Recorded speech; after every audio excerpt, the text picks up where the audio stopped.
کیا عید میلاد النبی بھی مسلمانوں کے لیے ایک مذہبی تہوار ہے اور کیا اس کو منانا چاہیے جس طرح عید الفطر اور عید الاضحیٰ منائی جاتی ہے؟ آج کل کچھ اسکولوں میں بچوں کو اسلامیات کے مضمون کے وقت یہ بتایا جا رہا ہے کہ سال میں مسلمان 3 عیدیں مناتے ہیں، برائے مہربانی وضاحت کریں۔ اسلامی عیدیں 2 ہی ہیں، عید میلاد النبی کوئی شے نہیں ہے۔ حضور کے ولادت کے دن پہ کوئی غریبوں کو کھانا کھلانا، کوئی اس طرح کا فعل اگر کیا جائے تو کوئی حرج نہیں ہے، لیکن یہ عید کی شکل دینا، جشن منانا، یہ اصل میں عیسائیوں کی نقالی میں ہم نے کیا ہے کہ ان کے ہاں آپ کو معلوم ہے کہ کرسمس جو ہے وہ اسی اعتبار سے ہے کہ حضرت عیسیٰ علیہ السلام کی پیدائش کا دن ہے، اس لیے وہ اس کو مناتے۔ تو ہمارے ہاں بھی دیکھا دیکھی جو ہے وہ چیزیں آ گئی۔ کچھ ہمارے ہاں خاص طور پر مولانا احمد رضا خان صاحب بریلوی جو تھے، انہوں نے شیعوں کا توڑ کرنے کے لیے بھی اس جلوس وغیرہ کو پھر شروع کیا ہے، ورنہ اس سے پہلے جلوس نہیں ہوتے تھے۔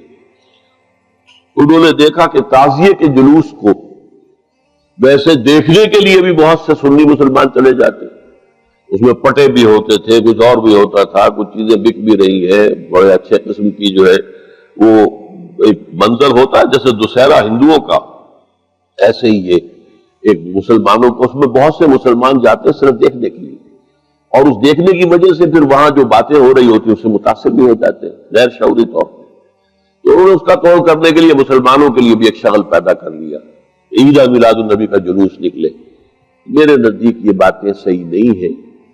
اس عید میلاد النبی ہماری کوئی عید نہیں ہے، البتہ عید الفطر، عید الاضحیٰ، یہی 2 عیدیں ہیں۔ ویسے تو ہم نے عید استقلال بھی شروع کی ہوئی ہے،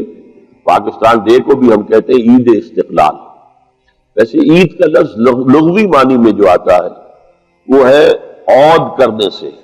بار بار آنے والی ایک شے۔ عید الفطر ہر سال آتی ہے، عید الاضحیٰ ہر سال آتی ہے، تو لفظی اعتبار سے جو ہے اس کو استعمال کیا جا سکتا ہے، لیکن یہ کہ اس کو بہتر یہ ہے کہ یہ لفظ بھی چونکہ خاص طور پر دینی اصطلاح میں عیدین کے لیے، اور عیدین کا دیکھیں آپ کہ وہاں کا کیا اللہ تعالیٰ نے، اللہ کے رسول نے نظام بنایا ہے، نہاؤ دھو، کپڑے اچھے پہنو، عطر لگاؤ، جاؤ باہر کسی میدان میں جا کر اور وہاں نماز ادا کرو 2 رکعت، جاتے ہوئے تکبیر کرو کہ پورا شہر گونج رہا ہو تکبیر سے، نماز بھی پڑھو گے تو اس میں 6 تکبیریں اضافی ہوں گی۔ لِتُكَبِّرُوا اللَّهَ عَلَى مَا هَدَاكُمْ وَلَعَلَّكُمْ تَشْكُرُونَ، یہ حج کے سلسلے میں بھی آیا جو عید الاضحیٰ آتی ہے، اسی طرح رمضان کے سلسلے میں بھی آیا کہ رمضان کے خاتمے پر پھر عید الفطر آتا ہے۔ یہ ہے ہمارا اصل مزاج، وہ ہے یہ جشن اور یہ گاجے باجے تو بہرحال ظاہر ویسے بھی حرام ہے، اور ان میں فلمی گانوں کے دھن کے اوپر جو ہے وہ نعتیں وغیرہ پڑھی جا رہی ہوتی ہیں۔ ظاہر بات ہے کہ یہ تمام چیزیں ہمارے دین کے مزاج سے کوئی مناسبت نہیں رکھتی۔